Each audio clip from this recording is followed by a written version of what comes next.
Evening all, hope you're doing well, hope you're staying safe. It is evening here, we're under the lights this evening, under the floodlights in Orlando. The reason I'm putting this video out this late at night is because there was a bit of breaking news today, a headline that several people alerted me to, which was the White House looks at domestic travel restrictions as COVID mutation surges in Florida. Quite the headline that. So this video is to talk about that, what it all means, does it actually mean anything, and is it going to happen or is it not? So let's get straight into that. So the words behind the headline then are: the Biden administration is considering whether to impose domestic travel restrictions, including on Florida, fearful that coronavirus mutations are threatening to reverse hard-fought progress on the pandemic. Outbreaks of the new variants, including a highly contagious one first identified in the United Kingdom, as well as others from South Africa and Brazil, that scientists worry can evade existing vaccines, have lent urgency to a review of potential travel restrictions within the United States, one federal official said. Discussions in the administration over potential travel restrictions do not target a specific state, but focus on how to prevent the spread of variants that appear to be surging in a number of states, including Florida and California. So, just that last paragraph there says, does not target a specific state. So that kind of does away with the immediate headline of looks at domestic travel restrictions in Florida. So going on with that, only 2 days ago, this headline appeared: airlines are ditching business hubs and rerouting flights to Florida. So there are a lot more flights now coming to Florida than there were during in the earlier stages of the pandemic. And there are a lot more flights now to the southern states, the hotter states, than there are within the northern states. So that was only 2 days ago. So the White House went on to say, there are now active conversations about what could help mitigate spread here, but we have to follow the data and what's going to work. We did this with South Africa, we did this with Brazil, because we got clear guidance, one White House official said. But we're having conversations about anything that would help mitigate spread, the official said, referring to discussions about how new travel restrictions that could target the spread of the UK mutation in Florida. They went on to say, no decisions have been made, but we're certainly having conversations across government. This is a war and we're at battle with the virus. War is messy and unpredictable, and all options are on the table. So nothing specific, nothing to say that there are going to be travel restrictions on Florida. So a bit later on, we're going to look at the ramifications of attempting to put travel restrictions on Florida, how that could be done, could it be done. Pete Buttigieg, who's the Transport Secretary under Biden, said there's an active conversation with the CDC right now. What I can tell you is it's going to be guided by data, by science, by medicine, and by the input of the people who are actually going to have to carry this out. He said the CDC is looking at all its options. What we know is it's the appropriate measure for international travel, i.e. this is COVID-19 tests before you arrive into the US, or the restrictions on travel from certain countries, and I talked about them on Sunday. I'll put that video up there right now so you can refer to that if you want. You said, I'd say that the domestic picture is very different, but the CDC is always evaluating what can best be done to keep Americans safe. The discussion follows a CDC rule that went into effect at the end of January, requiring negative COVID-19 tests for international travellers, US citizens and residents entering the United States. The US Travel Association, a national non-profit industry body, hailed that rule for inbound travellers as key to reopening international travel. I agree. The group does not support a testing requirement for domestic air travellers. So there's quite a lot of talk now about COVID-19 testing for air travellers, not a vaccination passport, which I'm going to be touching on again at the weekend, but COVID-19 testing.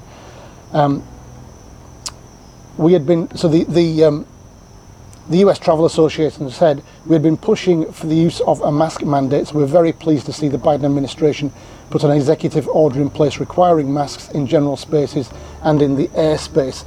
So in airports and on aeroplanes now, it is a federal mandate that you have to wear a mask. If you decline to wear a mask, the likelihood is that, well, not the likelihood, I believe you will be escorted off that plane, you'll not be allowed to travel. That's absolutely critical. We have some concerns around the idea of a domestic testing requirement, because not only would it require a 42% increase in the testing capacity nationwide, but it's really not scalable, feasible or effective. So a bit now on COVID-19 cases in Florida and where they have gone. So it says, while COVID-19 cases in Florida have declined in recent weeks, the UK variant has spread rapidly in the state during that time. It now accounts for up to 15% of new cases in Florida, according to estimates from a team of researchers modelling the variant's growth across the country, up from about 1% at the beginning of January. I am going to look at where the US was yesterday in terms of number of cases and the 7-day trend on that, and also where Florida stood yesterday on its number of cases, and also the 7-day trend on that, just to put some perspective on this.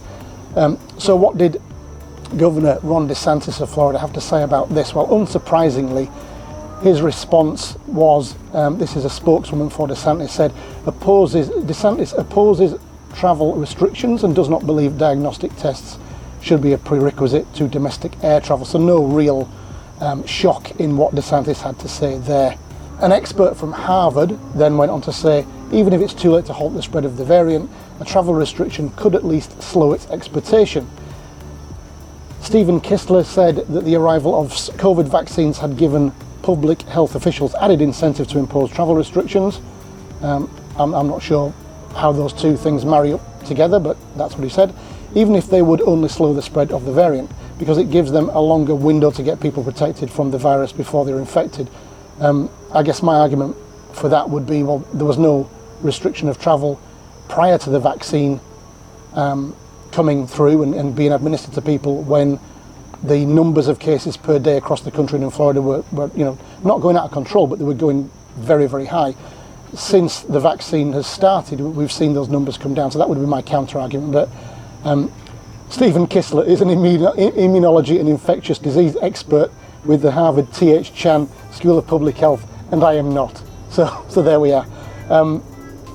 Chan said Kissler said right now that we're in a race with the virus, trying to get people vaccinated as quickly as possible, and B117 is one of the most serious threats to that. Going on to say then, federal officials have restricted domestic travel for individuals with infectious diseases in the past, but a broad restriction to a larger population that may have been exposed would be new. On Biden's first day in office, he signed an executive order mandating the use of masks at all airports and on all commercial flights, ferries, trains and intercity buses. While the federal government has sole authority over international borders, it defers to states over domestic quarantines during public health emergencies. So my guess is that DeSantis would absolutely say, no chance. There's no way that I'm quarantining my state from travel. The US Supreme Court has long held that Americans have a constitutional right to travel between states, including a 1941 case striking down California's attempt to ban economic migrants from entering the state. Federal officials do have powers to restrict travel between states during a pandemic, according to the Public Health Service Act that uses language from an 1890 law allowing the federal government to make and enforce regulations to prevent spread of communicable diseases from one state or possession into any other state or possession. So just having a look then at where we are now with daily new cases in the US. As of yesterday, February the 9th, the 7-day moving average was 108,320.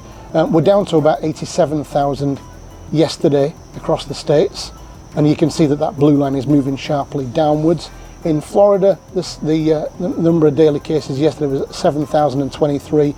And you can see that the little columns there are going up and down a little bit, but there is again a sharp decline from the peak in early January.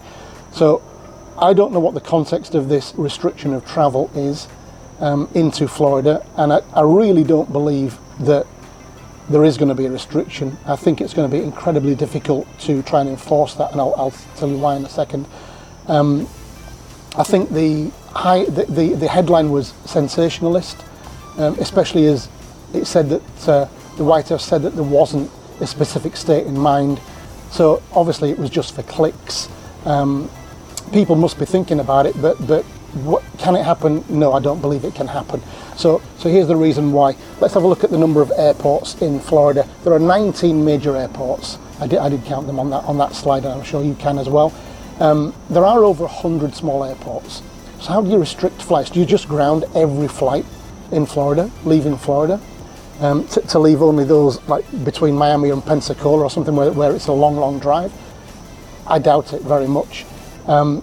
Ports, there are no statistics on the number of ports or marinas on the coastline in Florida, but the Florida coastline is 1,350 miles long, or 2,170 kilometers long. How is anybody going to police boats coming into Florida from out of state? And then finally, roads. There are 21 roads, as far as I could count, on the 3 slides that are appearing in front of you now. 21 roads leading into Georgia and Alabama. The police had enough trouble trying to deal with I-95 and I-75, so 95 goes up the east coast and 75 goes up the west coast. They had enough trouble trying to police those 2 major arteries without trying to police all 21 roads. And there may be more, but the 21 are the ones that I saw on the map. There could be smaller roads going out of state as well. So, I think they'd have to deploy the National Guard, the Florida National Guard, or the Georgia National Guard and the Alabama National Guard if it was going to be policed from the other side, or both sides. I just can't see that happening. That would cost so much money to do. And then how does that affect international travel? Well, it doesn't at the moment. International travel is still as it was yesterday and as it's been for a little while now, with the number of countries detailed by the CDC and Homeland Security as being forbidden from travel. Again, doesn't mean that people can't travel outside of that Schengen zone or those countries into other countries such as the UAE or maybe Mexico, spend 14 days there and then travel into the US. There's no restriction on that. So yeah, that was my take on this big headline that's caused a bit of panic today, but I think needlessly. Papers like clicks, websites like clicks. So hopefully you've found a bit of use in that. If you have, just give the thing a like and subscribe if you haven't already. And I'll see you on Sunday. Okay, cheers for now. Bye-bye.